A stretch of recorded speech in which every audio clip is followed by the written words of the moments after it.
We do what we want to do, you know. If some people want to call that selling out, then whatever, it's their opinion. But for us, it's about being true to ourselves. Tragedy struck Metallica in 1986 when their bassist Cliff Burton was thrown from their tour bus after their driver reportedly lost control on an icy road in Sweden. It was a devastating blow to the band and its fans. But what made the situation even more chilling was what frontman James Hetfield discovered afterward. The driver claimed that the bus had slipped on a patch of black ice, which supposedly caused the crash. However, Hetfield, filled with grief and rage, went to investigate the scene himself. He walked up and down the road searching for any signs of black ice, yet to his disbelief, he found nothing. No ice, no explanation. Although an official investigation later cleared the driver of any fault, stating that black ice could have still been present, Hetfield remained haunted by the incident. In interviews years later, he revealed his deep suspicions and lingering doubts about what truly happened that night, suggesting that something about the driver's story never sat right with him. A teenage Lars Ulrich had come to California from Denmark with dreams of becoming a tennis player, but he also had another passion, playing the drums. Wanting to jam with other musicians instead of playing solo, he placed an ad in a Los Angeles newspaper looking for metal musicians to collaborate with. Little did Ulrich know this simple ad would change the course of his life forever. Out of all the responses he received, one stood out: James Hetfield, whose band Leather Charm had recently disbanded. Eager to work with Hetfield, Ulrich dropped a bombshell during their first conversation. He already had a gig lined up for their band, even though it didn't technically exist yet. Before James Hetfield and Lars Ulrich even officially met, Ulrich had already gone to Brian Slagle of Metal Blade Records with a bold request. He asked if he could add a song to Metal Massacre, a compilation album that was in the works. Now the pressure was on. Hetfield and Ulrich had just met, and they needed to create a track that would live up to Ulrich's promise. The duo was determined, but they were still missing one crucial element. Through another ad, they came across Dave Mustaine.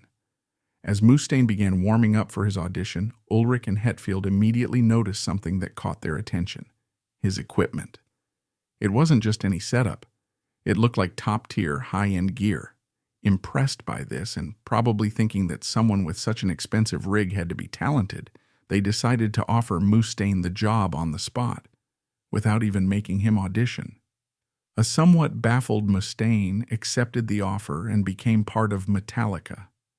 Now the newly formed band just had to write a song that would make them stand out and hopefully catapult them into fame.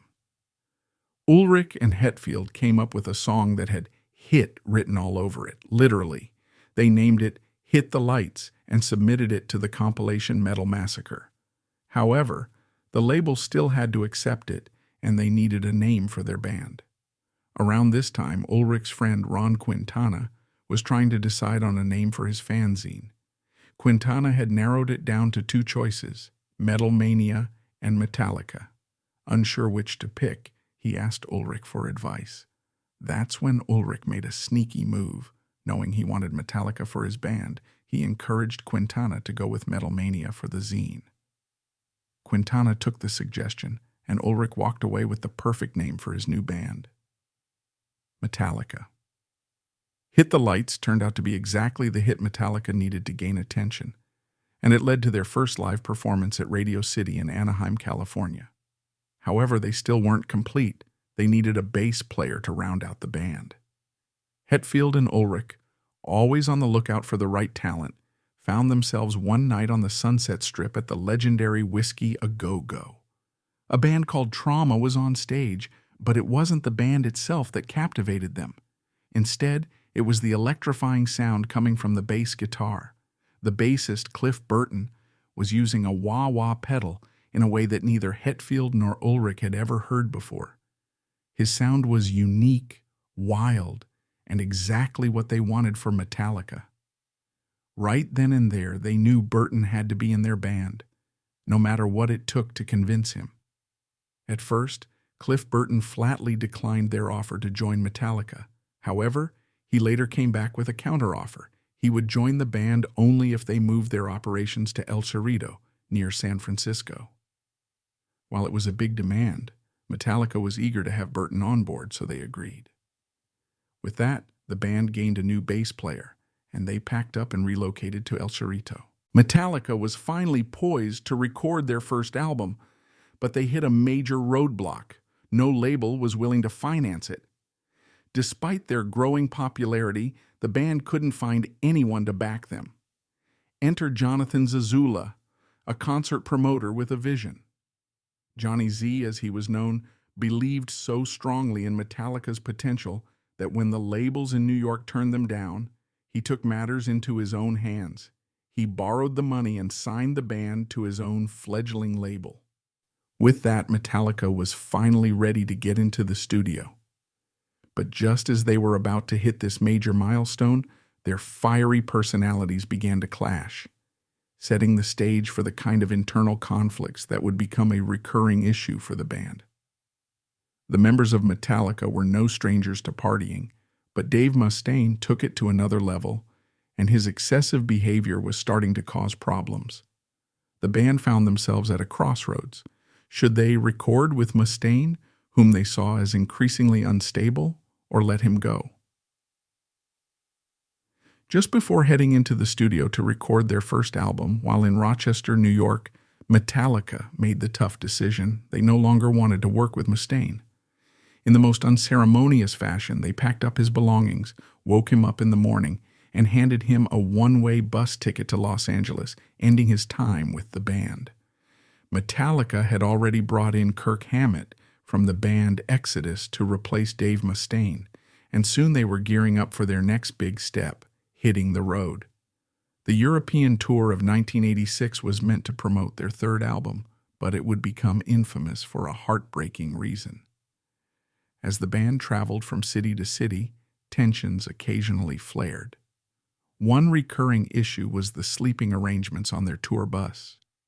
Some bunks were far more comfortable than others, so the band members decided to draw cards to see who got first pick. When Cliff Burton pulled the ace of spades, he chose Kirk Hammett's usual bunk, leaving Hammett to sleep at the front of the bus that night. That seemingly simple decision would soon lead to devastating consequences. Just after dawn, as Metallica's tour bus traveled along a highway in Sweden, it skidded off the road, flipping over multiple times. Hetfield escaped with minor injuries and stumbled out of the wreckage, only to be met with a horrifying sight. Cliff Burton had been thrown from the bus, which then landed on top of him. Burton died instantly. Faced with the tragedy, Metallica found themselves in a difficult position. They were grieving the loss of their beloved bandmate, yet they were determined to continue as a group. Reluctantly, they began auditioning for a new bassist. One of the hopefuls, Jason Newsted, stood out with a surprising advantage. He informed the band that he already knew all their songs for the upcoming tour. Newsted's first album with Metallica, and Justice for All, marked a significant milestone for the band, climbing to the number 6 spot on the Billboard 200. The album's success led to a major moment in 1989, when the Grammy Awards introduced a new category, Best Hard Rock Metal Recording. Metallica was nominated, and the buzz surrounding the band had everyone convinced they were the clear favorite to win. Even Jethro Tull, another nominee, reportedly didn't bother attending the ceremony because they believed they stood no chance. Metallica performed a track live just before the award was announced, and as they waited backstage, they were certain their name would be called. When Alice Cooper opened the envelope, however, the unthinkable happened. Instead of hearing Metallica, the winner was announced as Jethro Tull for Crest of a Knave, leaving Metallica and their fans stunned. After Cliff Burton's tragic death, Metallica regrouped and set out to create what would become their most controversial album to date. As their popularity soared, they knew it was time to produce something that would appeal to a wider audience. They brought in Motley Crue, producer Bob Rock, to help shape their new sound, but tensions quickly escalated.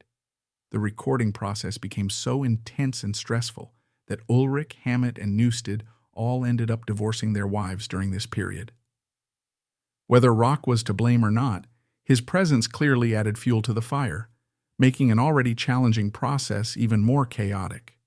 Despite the challenges they faced during production, Metallica released their self-titled album, Metallica, in August 1991, often referred to as the Black Album. Fans, unaware of the internal struggles the band had gone through while creating it, flocked to purchase the record. In its first week alone, it sold nearly 600,000 copies, a staggering achievement.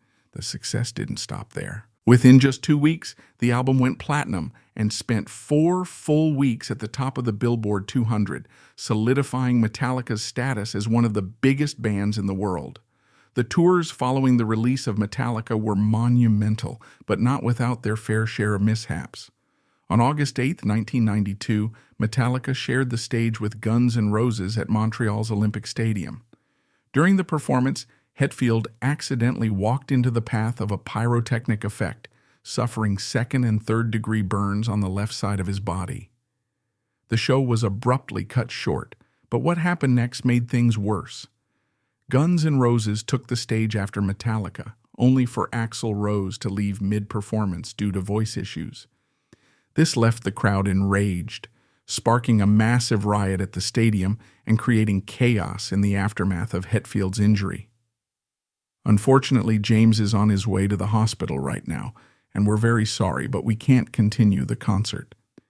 In this moment of crisis, the logical step would have been for Guns N' Roses to step up and play a longer set to make up for the abrupt end to Metallica's performance. However, that's not what happened. Instead, Guns N' Roses ended up playing a shorter set, with Axl Rose walking off stage mid-show, later blaming vocal issues for his exit. Despite what could have been a recipe for disaster, the fans took the disappointment surprisingly well. This wasn't the only time an injured Hetfield caused issues for Metallica. After breaking his arm in a skateboarding accident, his management had had enough. Tired of his frequent injuries, they added a specific clause to his contract: no skateboarding while the band was on tour. It's unclear whether they also considered adding a clause about setting himself on fire. But given his previous mishap with pyrotechnics, it might not have been a bad idea. Metallica barely made it through the tour, only to find themselves heading straight into a legal battle. The band discovered that their contract with Elektra Records only entitled them to a measly 14% of the royalties from their music, which they found unacceptable. In response, they launched a lawsuit to get out of the contract. Elektra Records, however, fought back with a countersuit, leaving the future of the band hanging in the balance. Just when things seemed grim, Warner Music Group stepped in and offered Metallica a much better deal. In the end, both parties settled out of court, and Metallica finally began earning the money they felt they deserved. However, 5 years later, a new technology would shake everything up for Metallica. In 2000, the band had written and recorded a song for the Mission, Impossible 2 soundtrack titled I Disappear. Before the song's official release, the band was shocked to hear it playing on the radio. The song hadn't even been made public yet. After investigating the leak, they traced it back to an online service called Napster, where users could freely share music files. To their dismay, not only was I Disappear available on Napster, but Metallica's entire catalog was up for grabs, allowing anyone to download their songs without permission. This discovery sparked a massive legal battle that would change the music industry forever. The band was livid and decided to handle it in the only way they knew how, through legal action. Lars Ulrich and Metallica's legal team compiled a list of 335,000 names, people who had been using Napster to download and share the band's music illegally. Ulrich then appeared before federal judge Marilyn Hall Patel, delivering a passionate statement about how Napster's actions were undermining artists and stealing from their livelihood. Judge Patel, moved by Ulrich's words, seemed poised to shut Napster down. However, just before she could make her ruling, Napster filed for bankruptcy. Metallica had secured a temporary victory, but the battle over digital music sharing was only just beginning.